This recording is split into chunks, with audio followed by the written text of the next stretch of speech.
Sveiki, čia Gintarė iš Tavo Sveikata LT.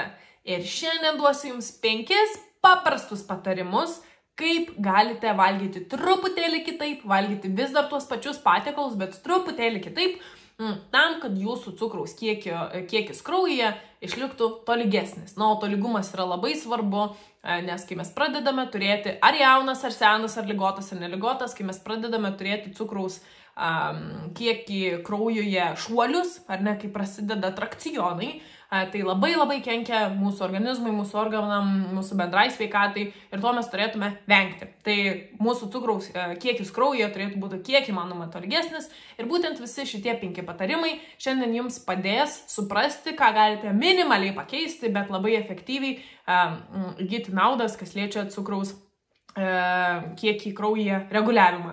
Dabar visą šitą informaciją, ką dalinsiuosi, tai aš jos nesusapnavau, aš jos pati neišsigalvojau. Visa tai yra Jessie Inhaupse medicinos atstovės, biofarmatikės, biochemikės, ir apskritai vadinamos gliukozės deivė informacija iš jos knygos Glucose Revolution: The Life-Changing Power of Balancing Your Blood Sugar.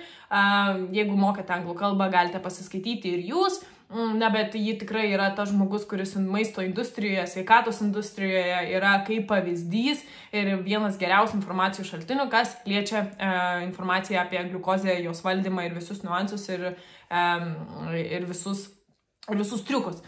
Tai jeigu norit, pasiskaitykit patys, bet tam, kad būtų paprasčiau, noriu jums pateikti 5 pagrindinės mintis, 5 pagrindinius žingsnius iš jos tyrimų, iš jos įvairiausių mokslinių apžvalgų, iš jos praktikos, iš jos visos žinių, kas buvo pateikta šioje knygoje, apie kurią prieš tai ir minėjau. Tai pirmas patarimas tai yra tai, kokiu eiliškumu valgote, tai kas yra jūsų lėkštėje. Tai principas turėtų būti toks. Turite pradėti nuo salotų, tada antroje eilėje valgyti tai, kas yra baltymai ir riebalai, ir tik trečioje vietoje valgote krakmolingas daržoves su angliavandeniais, jeigu juos valgote. Dabar, kodėl tai yra svarbu? Mes žinom, kad angliavandeniai yra tas dalykas, cukrai yra tas dalykas, krakmolas yra tas dalykas, kurie labai daro didelę įtaką mūsų cukraus kiekiui kraujyje, ne? Ir kodėl juos dabar reikia valgyti paskutinius, o salotas pirmiausia. Tai salotose yra labai daug skaidulų. Ką skaidulos padaro, jeigu jas suvalgote pirmiausia? Jos sukuria tokį kaip ir apsiaustą, kurios vėliau, kai jau valgote angliavandenį, padeda tą cukraus kiekį kraujyje ne taip sušokdinti, ar ne kaip atrakcioną, o jį padaryti tolygesniu. Būtent to mes ir norime, būtent tai yra mums geresnis variantas, dėl to valgykite pirmiausia salotas savo lėkštėje. Žinau, neįprasta, bet tai, kas yra įprasta mums, nėra gerai.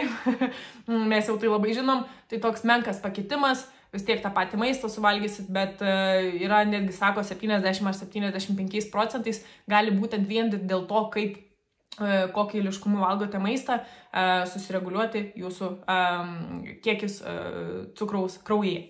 Tai čia numeris 1 patarimas. Dabar numeris 2 patarimas yra valgyti lėčiau.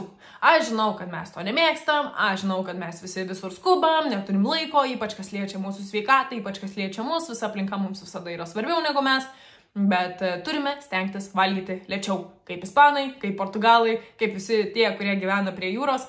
Dėl ko? Dėl to, kad kai mes valgome lėčiau, visos tos medžiagos, ką mes suvalgome, jos yra labiau įsisavinamos ir jos yra geriau apdirbamos. Yra skirtumas, kai sugrūdom kažkokį tai dalyką per kelias minutės ar per 20 minučių. 20 minučių yra būtent tas idealus laikas, kiek turėtų trukti jūsų valgymas.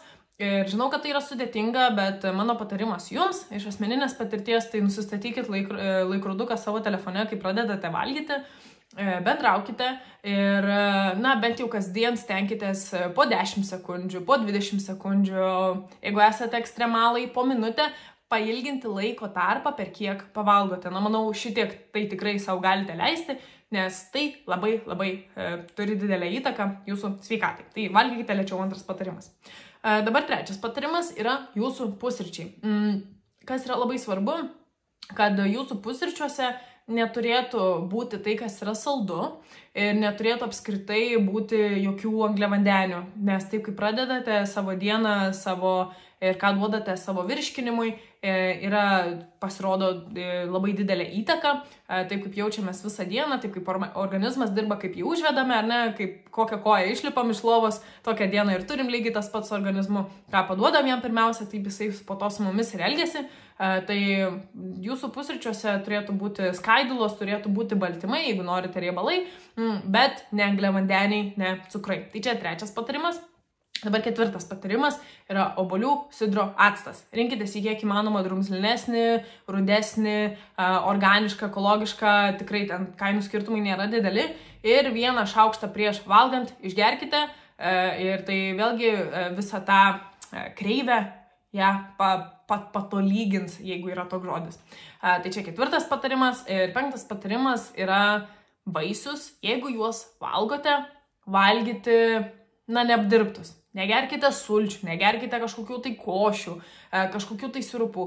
Jeigu norite banano, tai ir valgykite banano, nedžiovintą bananą. Jeigu norite apelsino, tai ir gerkite ne apelsinų sultis, o patį apelsiną. Tai reiškia, principas yra tas, kad jeigu valgote vaisių, jisai turi būti, kaip vaisius, tokį, kokį ir nusiskinate nuo medžio, nes vaisiai, nepaslaptis, turi be proto daug cukrų ir kai mes juos valgome kažkokius jau apdirbtus, vienas dalykas, pavyzdžiui, sultys, iš jų yra pašalinamas visos skaidulos, kurios yra mums naudingos ar ne, ir kuo jos labiau yra apdirbtos, tuo labiau naudingos medžiagos yra išimtos, tuo didesnį koncentracijos kiekį mes iš jų gauname, dėl to yra skirtumas, per kiek laiko galime išgerti, pavyzdžiui, obuolių sulčių stiklinį ir per kiek laiko mes suvalgome vieną obuoliuką, ar ne?